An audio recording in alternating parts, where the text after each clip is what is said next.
Welcome back, everyone. This is HorrorBook HellHound.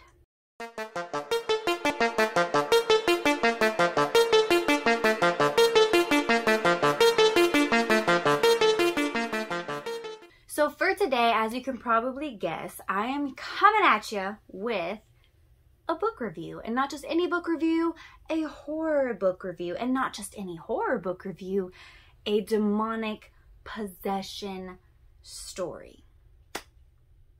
If you guys were following my old channel or know me at all, you know good and well that I am obsessed with demonic possession stories. I am very much intrigued by the whole world of like demonology and exorcists and good versus evil and all of that awesomeness. So yes, I had to read this book immediately. This book is none other than All These Subtle Deceits by C.S. Humble. I'm going to give you a close-up of this beautiful cover. This cover is literally everything. This right here is why I had to pick it up immediately and read it. If you've ever studied demonology or even just seen like old school religious artwork, this is very like Renaissance-y, medieval times, old school Roman Catholic feeling, right? And I love it. I absolutely love it. It's very short. I want to say this book is a whopping, hold on, 174 pages. So I read this in probably like 2 days, maybe 3 days. Actually, I think it did take me 3 days to read it just because I had work and because I started it in the middle of the week or right at the beginning of the week, and that wasn't very smart of me. But holy fucking shit, I loved it.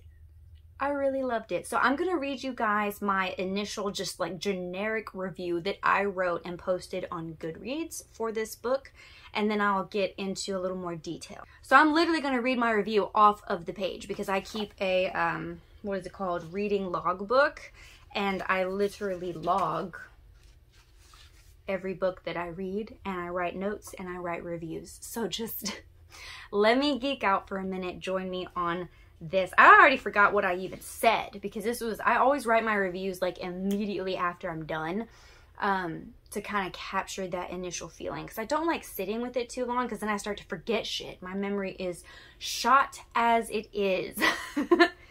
So I said, I really enjoyed this reading experience and I feel like it is perfectly set up for sequels, which the author did confirm for me, so fuck yeah.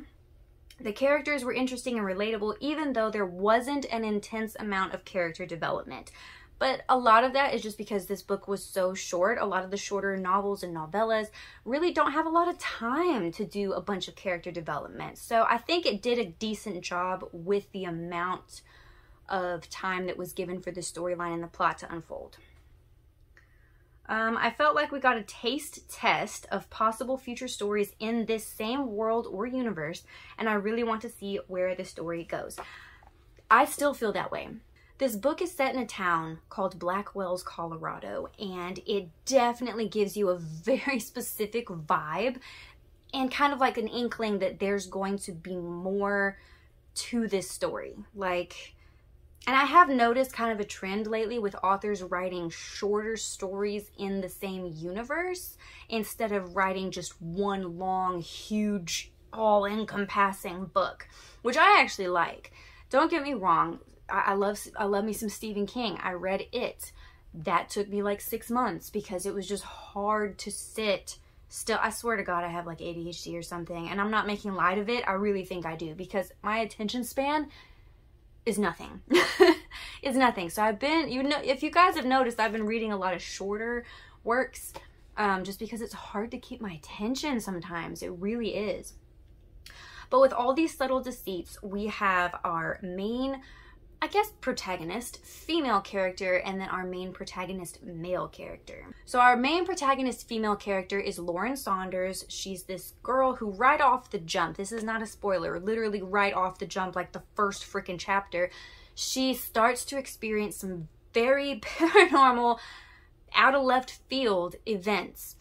And then she hooks up with this excommunicated priest by the name of William Daniels, and he is a very interesting character. I'm not going to give anything away about this story, but I am just going to say real quick that their take, C.S. Humble's take on the process of exorcism and what can be done to free someone from evil spirits, is very unique. It's very unique. It gave me some Exorcist vibes a little bit, but it kind of like took that concept and just like shot for the moon. I don't know what I'm trying to say.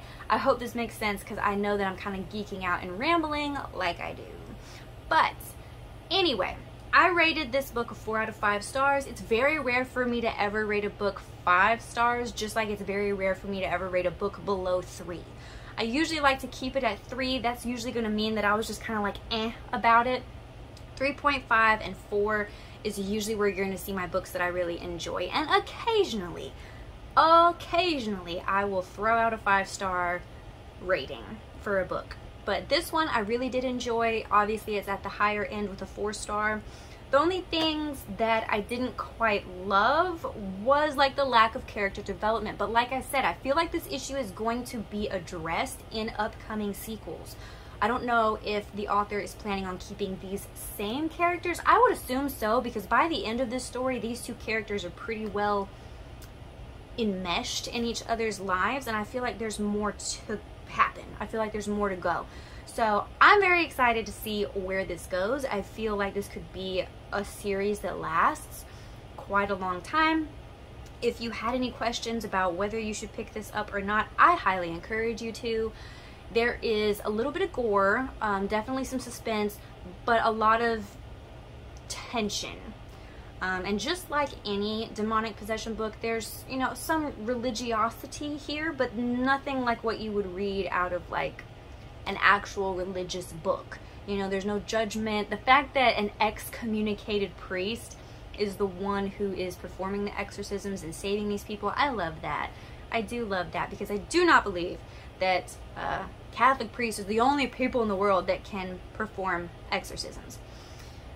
No. But I really enjoyed this story. If you enjoy demonic possession stories, I think you will find this one to be kind of a breath of fresh air. It is very quick. The story moves very quickly. I mean, it's less than 200 pages, people. You can't expect there to be just this long, drawn-out plot. It moves fast. It hits you from day 1, chapter 1. It is a go, and then it's just non-stop until the end. But I thought it was fascinating. I just feel like there were some very inventive ideas and concepts about like the other side, you know, the spirit world, how a lot of people are starting to feel like there are more than one spirit world and stuff like that. So needless to say, I'm a huge fan. If you guys have read this book already, if you liked it, if you hated it, let us know down in the comments below. If you want to follow my reviews on Goodreads, you can go check me out there. I'll link that down below. You can also follow me on Instagram. Just so you guys are aware, me and one of my best friends are starting up a Facebook group that is a book club. Now, it's not going to just be a horror book club. If you're only here like I am for the horror books, it's not just going to be horror. It's basically a place where anybody can come and just kind of rant and rave about whatever book they're reading. It's not like a normal book club where we give you a book that you have to read each month. It's more like, what the hell are you reading right now? Hey, let's come talk about it. Kind of a situation. So if that sounds like something that would interest you, there's only like 2 or 3 of us in this group right now, so it's very small, starter up all the way, but I will link that down below as well, so you can kind of go get a look at it. I did have a couple of people message me and ask me like, what kind of books would I like to get for my birthday? I'm not entirely sure how they knew when my birthday was. That's a little creepy because I don't think it's public, but anyway. Just so everyone knows, and no, I don't expect anyone to actually be a book fairy to me, but if you decide to send me a book, just know that I will do my best to return the favor. If you want to send me a message with your wish list, and we'll like book fairy back and forth. If you don't know what that term means, it's very big on book talk, so just search it over there. I don't mind doing kind of like a book sending pen pal type of a situation, not one bit. So I will link that down below as well if you guys are interested, or if you guys are just intrigued to see what the fuck I really want to read soon. Not that I don't have enough books to keep me busy forever. But anyways, guys, that is it. I know it was a very short, sweet, and to the point review. Most of my reviews are. I hate doing reviews that include spoilers just because what the fuck is the point? You know, like if you want to know what happens to the book, read it, buy it, rent it from your library. All those good things. So I hope you guys enjoyed. If you enjoyed this video, hit that like button, subscribe if you haven't already. Hit the bell, of course, because I love harassing you. And that's pretty much it. So I will see you guys in the next video coming up real soon.